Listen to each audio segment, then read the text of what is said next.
Good morning to all of you. उम्मीद करते हैं कि आप सभी लोग बहुत ही खुशहाल हो गए, बहुत ही मजे में हो गए। आज की हमारी टॉपिक है एक्सरसाइज 6.4 का इंट्रोडक्शन। क्या है हमारी टॉपिक आज? इंट्रोडक्शन हमें पढ़ना है।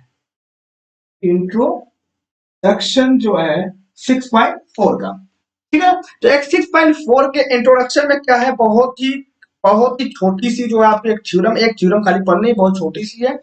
उसे पहले सीख लेते हैं, उसके बाद मैं प्रूफ भी इसमें बता देता हूँ और एक आध क्वेश्चन पे लगा कर भी आपको समझाऊंगा कैसे लगाया जाता है। थ्योरम क्या कहती है ये देखो। थ्योरम ये कहती है कि यदि दो समरूप त्रिभुज हैं, यदि दो समरूप त्रिभुज है, कोई दो समरूप त्रिभुज में बना लिया ए बी सी और पी क्यू आर। ये कह रहा है कि यदि ये दोनों त्रिभुज आपस में समरूप है, यानी ए बी सी जो त्रिभुज ए बी सी है समरूप है त्रिभुज पी क्यू आर, यानी सिमिलर है। तो ये यही कहना चाह रहे हैं कि यदि इन दोनों त्रिभुज जो है आपस में सिमिलर हैं, तो इन दोनों त्रिभुज का क्षेत्रफल इनकी संगत भुजाओं या इन दोनों त्रिभुज के क्षेत्रफल का अनुपात इनकी संगत भुजाओं के अनुपात के वर्ग यानी स्क्वायर के बराबर होते। यही हमें प्रूफ करना है इस थ्योरम में। यानी क्या कह रहा है पहले वो देखो। कह रहा है कि एरिया ऑफ त्रिभुज A B C upon area of त्रिभुज पी क्यू आर बराबर, क्या कह रहा है कि इनकी संगत भुजा। पहले तो संगत भुजा सबकी पहले नोटिस कर लो। ये देखो संगत भुजा ए बी की संगत भुजा पी क्यू है, ए सी की संगत भुजा पी आर है, और इसी तरह बी सी की संगत भुजा ये क्यू आर है। क्लियर? और ये होता है एंगल ए इसका संगत है एंगल पी का, ठीक है ना। और एंगल बी जो है किसका संगत है? एंगल क्यू का संगत है। और एंगल सी किसका संगत है? ये एंगल आर का संगत है। मैंने सबको इंडिकेट कर दिया ताकि आप समझ पाओगे कौन किसका संगत है। क्लियर?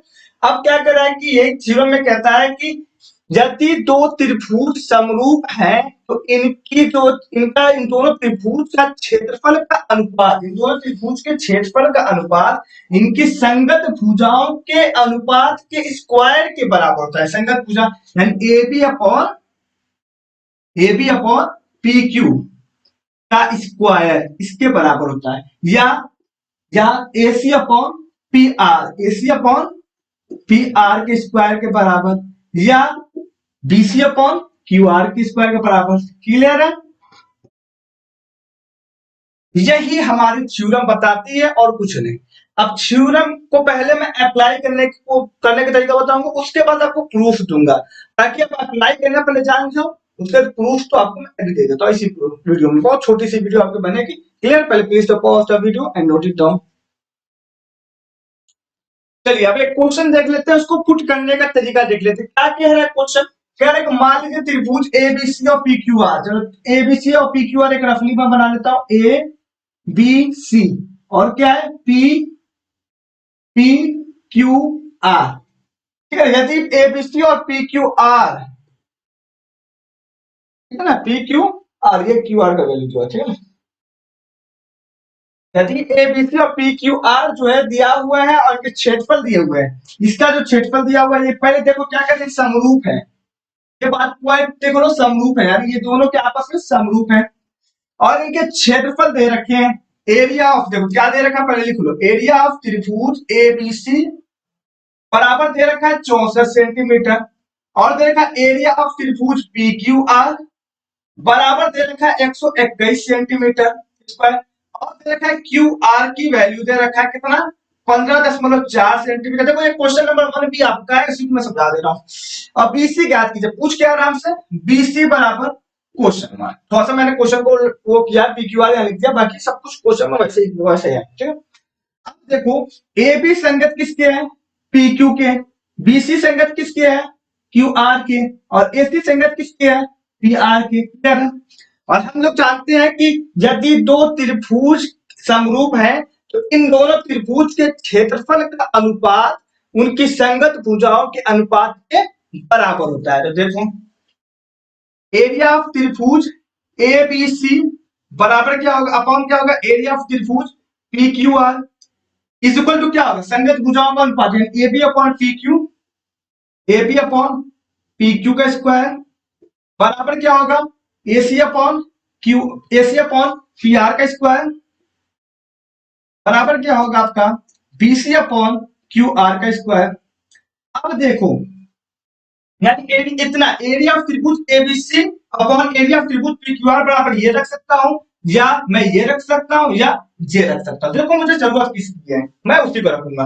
क्यू आर दिया हुआ है, क्या दिया हुआ मुझे क्यू आर दिया, यानी ये वाले की जरूरत है तो मैं इसको रखूंगा। सिर्फ मैं लिखूंगा एरिया ऑफ त्रिभुज A B C upon area of त्रिभुज पी क्यू आर बराबर क्या है, मैं बीसी अपॉन क्यू आर किसी जरूरत है तो मैं बीसी अपॉन क्यू आर बना लूंगा।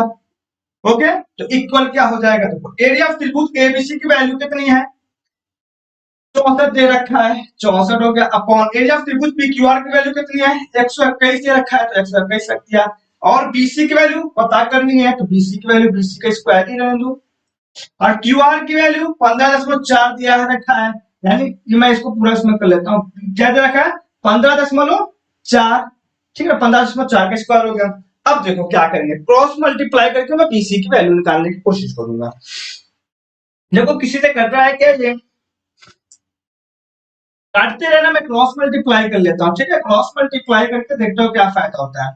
जो हो जाएगा 64 गुणे 15.4 इज इक्वल टू बीसी का स्क्वायर। देखो 15.4 सिर्फ नहीं होगा 15.4 का स्क्वायर है, तो एक बार और 15.4 आप लिखेंगे यहाँ पे 15.4 बराबर बीसी का स्क्वायर इंटू 121 121, ठीक है ना क्रॉस मल्टीप्लाई में आप देख सकते हो। तो बीसी का स्क्वायर बराबर क्या हो जाएगा 64 गुणे 15.4 गुणे 15.4 अपॉन 121, क्लियर। तो बीसी बराबर क्या हो जाएगा रूट के अंदर ले चले जाओ 64 और 15.4 इंटू 15.4 अपॉन 121, तो मैं क्या देख रहा हूं तो बीसी बराबर 64 किसका स्क्वायर होता है 8 का, 15.4 दो बार आए तो एक बार निकाल दो, एक बार निकल गया 15.4।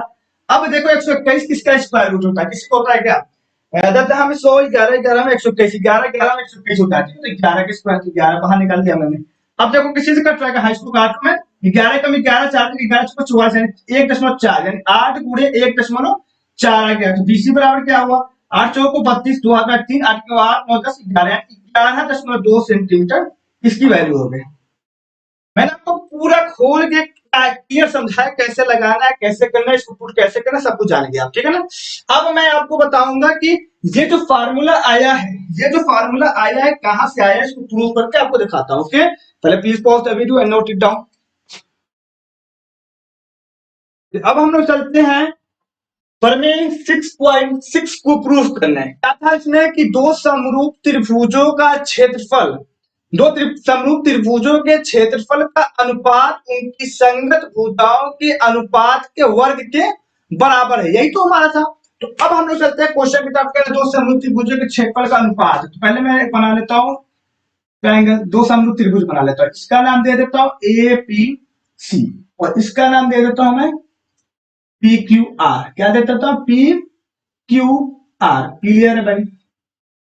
एबीसी और पीक्यूआर दे दिया, इसने दे रखा है कि दिया हुआ है, क्या दिया हुआ है देखो दिया है हमें कि त्रिभुज एबीसी समरूप है त्रिभुज पीक्यूआर के। चलिए एक बात तो पता है इनके क्षेत्रफल का अनुपात जो प्रूफ क्या करना है देखो सिद्ध क्या करना है हमें सिद्ध करना है, क्या करना है देखते हैं। सिद्ध करना है हमें कि इनके त्रिभुजों का क्षेत्रफल यानी एरिया ऑफ त्रिभुज एबीसी अपॉन एरिया ऑफ त्रिभुज पी क्यू आर बराबर इनकी संगत ए बी का संगत क्या है पी क्यू है, एसी का संगत मैं बस आपको समझा देता हूं ए बी का संगत पी क्यू है, ठीक है ना, और एसी का संगत पी आर है और बीसी का संगत क्यू आर है, क्लियर आपको पता ही है। तो मैं लिखूंगा A B upon P Q का स्क्वायर, जो प्रूफ करना है A B upon P Q का स्क्वायर बराबर प्रूफ करना है एसी अपॉन पी आर का square, AC upon P R का स्क्वायर बराबर प्रूफ करना है बीसी अपॉन क्यू आर का square, BC upon Q R का स्क्वायर, यही तो हमें प्रूफ करना है। चलते हैं प्रूफ की तरफ, देखते हैं क्या क्या करना है कैसे करना है, सारी चीजें करूंगा मैं काम करूंगा कि पॉइंट ए से एक जो है लंब खींच लूंगा, जो एम पॉइंट पर काटेगा लंब खींचा तो ये 90 डिग्री होगा, क्लियर। इसी तरह पी से भी एक लंब मैं डाल दिया, ये जो है एन पॉइंट पर काटा ये 90 डिग्री होगा, तो मैं लिख देता हूं एम हम है किस पे, बीसी पे, मैंने खींचा है, ड्रा किया है, ठीक है। एम लंब ये एम परपेंडिकुलर बीसी, यानी एम पे लंब एक खींचा बीसी, और बीसी पर एक लंब खींचा एम, और पीएन पर, पीएन लंब खींचा किस पे, क्यू आर पे, क्यू आर पर एक लंब खींचा क्या, पीएन खींचा। ये काम मैंने किया। अब चलो, अब मुझे पता क्या करना, देखो अब मुझे इस त्रिभुज का क्षेत्रफल का मैं क्या लिखूंगा, एरिया ऑफ त्रिभुज ए बी सी बराबर हाफ 1/2, इसका बेस क्या, बीसी हो गया, और इसकी ऊंचाई क्या हो जाएगी, एम हो जाएगी। अरे आपको पता तो है संपूर्ण त्रिभुज का क्षेत्रफल का फार्मूला क्या था, या कोई भी त्रिभुज का क्षेत्रफल फार्मूला, अगर हाफ बेस और हाइट पता है तो लगा सकते हो, हाफ बेस इंटू हाइट पे, यानी हाफ गुणे आधार, यानी हाफ यानी 1/2, 1/2, और बीस आधार गुणे ऊंचाई, क्लियर। ये तो होता है, पता है। ये हो गया इक्वेशन 1, आप ले लो। अब चलो एरिया ऑफ त्रिभुज पी क्यू आर निकालते हैं। पी क्यू आर, इसका क्या होगा भाई, हाफ, इसका बेस क्या है, क्यू आर है, तो क्यू आर इंटू इसकी ऊंचाई क्या है, पीएन है, तो पीएन हो गई। चलिए भाई, दो इक्वेशन मिल गया। एक गिवन इन्फॉर्मेशन तो कुछ निकाल लेते हैं। यह क्या गिवन था हमें, त्रिभुज ए बी सी, त्रिभुज पी क्यू आर के समरूप है, ये दिया हुआ भाई, गिवन है हमें इन्फॉर्मेशन। इससे हम क्या लिख सकते हैं, ए बी पी क्यू के sum, A B upon P Q का अनुपात, यानी इनकी संगत भुजाओं का अनुपात भी तो बराबर होगा, A B upon P Q बराबर बीसी अपॉन क्यू आर बराबर A C upon P R, होगा कि नहीं होगा, होगा सर। तो ये होगा तीसरा इक्वेशन, काम आएगा कहीं ना कहीं। अब आते हैं, देखते हैं। अब मैं क्या काम करता हूं, अब मैं ए एन पी और पी एन क्यू को क्या करता हूं, समरूप दिखाता हूं। क्यों भाई समरूप दिखाना है, ये इसलिए इनका मैं अनुपात करता हूं, तो हाफ से हाफ कट गया, और क्या हुआ, हाफ से हाफ कट गया, ए बी सी और क्यू आर बच गया, बीसी और क्यू आर तो चलिए आ जाएगा, ए बी और पीएन, ए बी की जगह अगर बीसी और पीएन की जगह क्यू आर हो जाए तो काम मेरा हो जाएगा। अब उसको कैसे लाऊंगा, याद रखो, अगर वो त्रिभुज, उससे पहले मैं ये कर लेता हूँ। देखो ये दिया हुआ है, अब देखो जब त्रिभुज एबीसी पी क्यू आर के समरूप है तो इनका संगत संगत कोण भी क्या होगा, आपस में इक्वल होगा, होगा कि नहीं होगा, क्लियर होगा। तब इसको एंगल एंगल से, देखो ये इसके बराबर, ये इसके बराबर, तो एंगल एंगल से इसको मैं क्या कहता हूँ, सिमिलर कह सकता हूँ कि नहीं कर सकता हूँ, कह सकते हैं सर।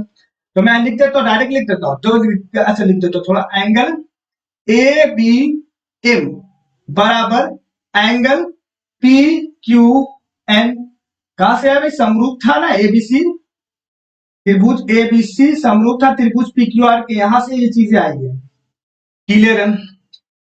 और क्या लिख और क्या है, और A M B, angle A M B बराबर एंगल पी एन क्यू, अभी हमने अपने हमने निकाला है, खींचा है, जो भी किया है, लंब तो खींचा था, लंब खींचा इसलिए प्रॉपर्टी साइड, जब वो था 90 लिख देता हूँ, दोनों 90 डिग्री है, दोनों 90 डिग्री क्यों है, आपको पता है परपेंडिकुलर डाटा है इसलिए। तो इसमें मैं एंगल एंगल से, तो क्या लिख सकता हूं भाई, एंगल एंगल समरूपता से, समरूपता से क्या, समरूपता नियम से क्या कह सकता हूं कि त्रिभुज ए एम बी समरूप है त्रिभुज पी एन क्यू के, क्लियर है।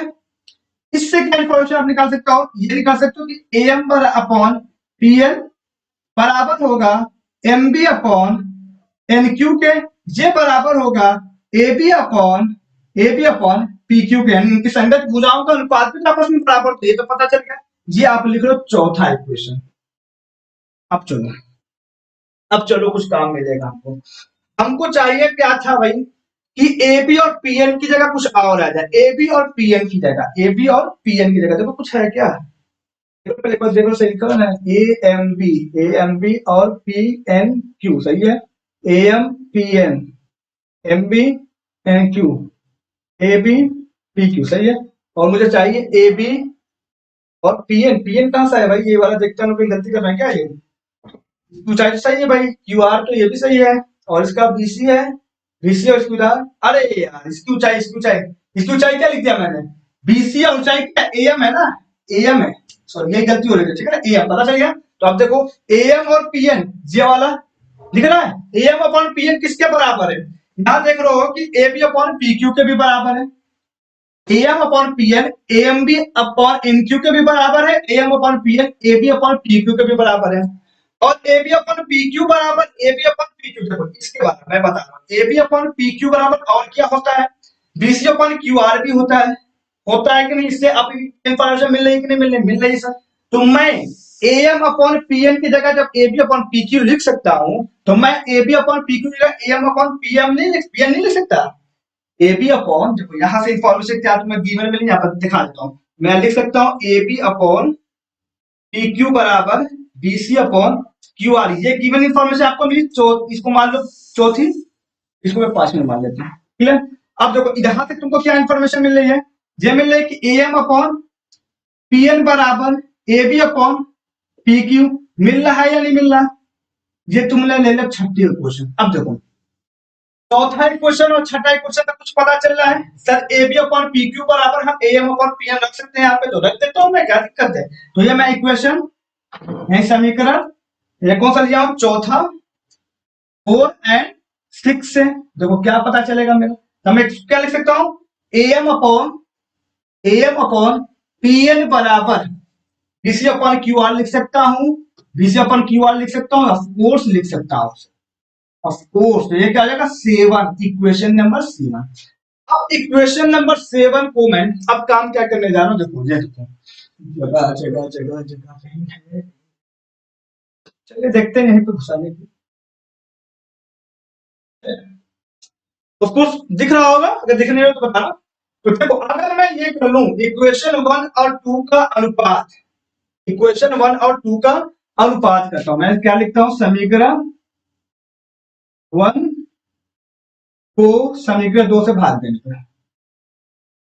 2 को समीकरण 1 को समीकरण 2 को समीकरण 1 में भाग देने पर, भाग समीकरण 1 में भाग देने पर, अरे भाई कह दो अपॉन करवाए और बात करवाए कर लेते हैं। तो रिजर्व त्रिभुज क्या हो जाएगा, ये देखो मैं थोड़ा छोटा लिख रहा हूं लेकिन आपको बोल के लिख रहा हूं, एरिया ऑफ त्रिभुज A B C upon area of त्रिभुज P Q R, area of त्रिभुज पी क्यू आर बराबर, ये क्या है, हाफ और हाफ। जो ऊपर वाला पहले लिख लेता हूं, हाफ पूरे बीसी क्यू आर, बीसी और क्यू आर था, अरे पहले बीसी बीसी लिख लिया, बीसी और क्यू आर में देखो बीसी इंटू ए एम था, तो ए एम लिख लो, से कंफ्यूज हो जाएगा, बीसी और ए एम था।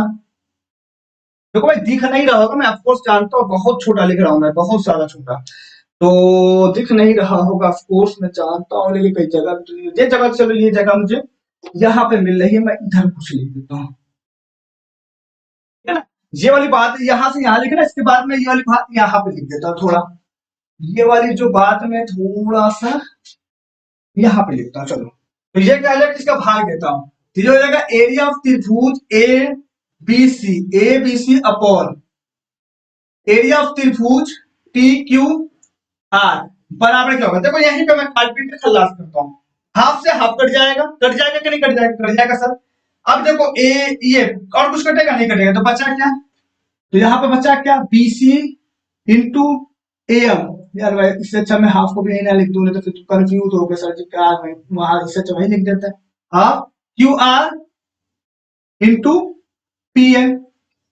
अब देखो एम अपॉन पी एन की जगह, इस जगह पे एम अपॉन पी एन की जगह बीसी अपॉन क्यू आर लिख सकता हूं, ऑफकोर्स लिख सकता हूं, और हाफ से जो हाफ चला गया बचा क्या, बीसी अपॉन क्यू आर पूरे बीसी अपॉन क्यू आर बराबर क्या आ गया, बीसी अपॉन क्यू आर का स्क्वायर आया ना, ये आ गया। जब एरिया ऑफ त्रिभुज लिख देता हूं यहां पे मैं, एरिया ऑफ त्रिभुज A B C upon area of त्रिभुज पी क्यू आर बराबर आ गया तुम्हारा बीसी अपॉन क्यू आर का स्क्वायर। इस तरह मैं ये भी तो कह सकता हूँ, बीसी अपॉन क्यू का स्क्वायर आ गया तो बाकी ये चीज तो अपने आप आ जाएगी, तो इसी तरह ये वाली बात भी आ जाएगी। तो मैं यहाँ पे लिख सकता हूँ A B upon P Q का स्क्वायर भी होगा, A B upon P Q का स्क्वायर भी इसी तरह आएगा, और इसी तरह आपका आ जाएगा आपका ए सी अपॉन पी आर का स्क्वायर, ए सी अपॉन पी आर का स्क्वायर। तो ये हो गया आपका प्रूफ। थोड़ा सा भाई घुसाना पड़ गया है जगह ना होने की वजह से, उम्मीद करना सारी बात आपको समझ आएगी। तो मैंने यहाँ से शुरू किया सारी चीजें, फिर ये शुरू किया, फिर ये वाली बात लिखा, उसके बाद ये वाली बात यहाँ से शुरू करना किया। क्लियर? उतारते समय बहुत ध्यान से उतारिएगा, अच्छे से समझ के उतारिएगा। Okay, please pause the video and note it down.